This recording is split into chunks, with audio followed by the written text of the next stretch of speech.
नमस्कार दर्शकों, यदि किसी व्यक्ति के दादा परदादा भरपूर जमीन जायदाद एवं धन संपत्ति इत्यादि छोड़कर गए हों और उस व्यक्ति की संतान योग्य बन जाए तो उसका जीवन परिवार में रहते हुए भी स्वर्गवत ही व्यतीत होता है। यानी जिसका नौवां घर जो बाबा इत्यादि से संबंधित होता है तथा पांचवा घर जो कि संतान को इंगित करता है, उसमें यदि शुभ ग्रह 5 और 9वें घर में बैठ जाते हैं तो वह सर्वोत्तम कुंडली कहलाती है। क्या आपकी कुंडली में ऐसा योग बन रहा है? इसी के बारे में आज हम आपको जानकारी देने वाले हैं कि भूमि का 9वां हिस्सा या कुंडली का 9वां घर आपके जीवन में किस प्रकार से फलीभूत होने वाला है।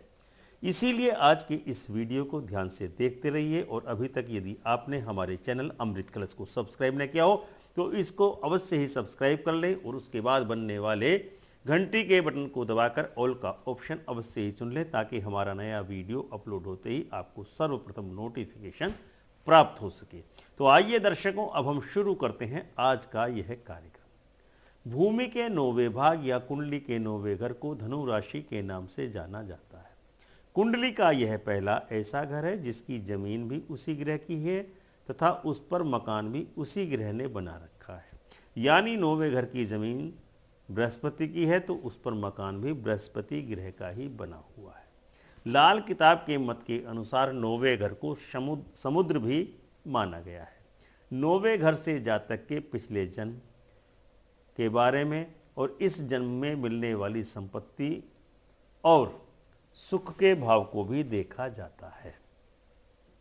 यानी दादा परदादा के द्वारा उस जातक के निमित्त छोड़ी हुई संपत्ति को संपत्ति का समुद्र माना जा सकता है। इसीलिए 9वें घर से जातक को दादा परदादा से मिलने वाली संपत्ति के बारे में तो विचार किया ही जाता है, साथ ही उसके दादा परदादा के द्वारा किए गए धनार्जन एवं परोपकार के संबंध में भी जानकारी प्राप्त की जा सकती है। अब हम आपको इस तथ्य से की चर्चा करके बताते हैं कि जब 9वें घर को समुद्र कहा गया है तो उसके क्या क्या अर्थ निकल सकते हैं। 9वें घर को समुद्र इसलिए कहा गया है क्योंकि मानव जो कुछ भी सुख या साधन या संपत्ति अपने पूर्वजों से प्राप्त करता है, सब कुछ उस नवजात के लिए एक समुद्र के रूप में ही विद्यमान रहता है। यानी कि उसने अभी तक कोई प्रयास नहीं किया लेकिन उसको संपत्ति पूरी मिलती है।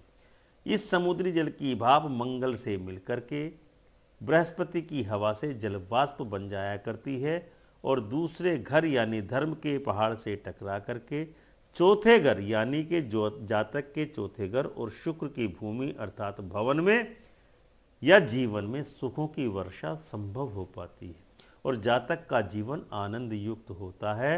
यही कारण है कि 9वें, दूसरे और चौथे घर में यदि शुभ या उचित ग्रह होंगे तो उस व्यक्ति को जीवन में धन का भरपूर सुख प्राप्त होता रहेगा और धन की आमद सदैव ही बनी रहेगी।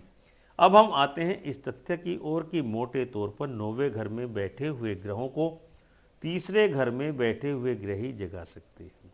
लेकिन 9वें घर के बारे में एक बात विशेष तौर पर महत्व रखती है कि 9वें घर के ग्रहों को जगाने में 5वें घर का योगदान तीसरे घर से ज्यादा होता है। इसीलिए कुंडली के 9वें घर के बारे में विचारण करते समय इस तथ्य का विशेष ध्यान रखना चाहिए कि 9वें घर के ग्रहों को तीसरे या 5वें घर के ग्रहों के जगा रहे हैं या नहीं जगा रहे हैं। अन्यथा 9वें घर में बैठे अत्यंत ही शुभ तथा उत्तम ग्रह भी निष्फल सिद्ध हो जाने वाले हैं। 9वें घर के बारे में विचार करते समय इस बात का ध्यान भी रखना चाहिए कि 9वें घर में शुभ ग्रहों का प्रभाव प्राप्त होने पर ही 5वें घर की शुभता प्राप्त होती है, क्योंकि दादा परदादा दोनों का ही शुभत्व होने पर ही जातक को उत्तम संतान की प्राप्ति होती है, अन्यथा नहीं। इसीलिए संतान का विचार करते समय 9वें घर के ग्रहों का भी सम्यक परिशीलन अवश्य ही किया जाना चाहिए, अन्यथा संतान के संबंध में की गई भविष्यवाणी भी असत्य सिद्ध होने में लेश मात्र भी देर नहीं लगेगी। 9वें घर में स्थापित ग्रहों के बारे में लाल किताब का स्पष्ट मत है कि जो भी ग्रह जातक के 9वें भाव में स्थापित होते हैं उनका प्रभाव भी जातक के जन्म से ही देखने को मिलने लगता है, यानी जीवन के प्रारंभिक वर्षों में ही उनका प्रभाव स्पष्टतः दृष्टिगोचर होता है। यानी यदि सूर्य 9वें घर में मौजूद है तो सूर्य का फल उसको 22वें वर्ष में प्राप्त होगा। बृहस्पति होने पर उसका फल 16 से 22वें वर्ष में प्राप्त होगा। इसके विपरीत यदि 9वें घर में शनि स्थापित है तो उसको शनि का शुभत्व 36वें वर्ष में निश्चित ही प्राप्त होगा और उसको 36वें साल में निश्चित ही विराट सफलताएं प्राप्त होकर के रहेंगी। दर्शकों, अब हम आपको बताते हैं कि 9वें घर की स्थिति आपके निवास या भवन में किस स्थान पर होती है। 9वें घर की स्थिति आपके घर के ब्रह्म स्थान पर होती है।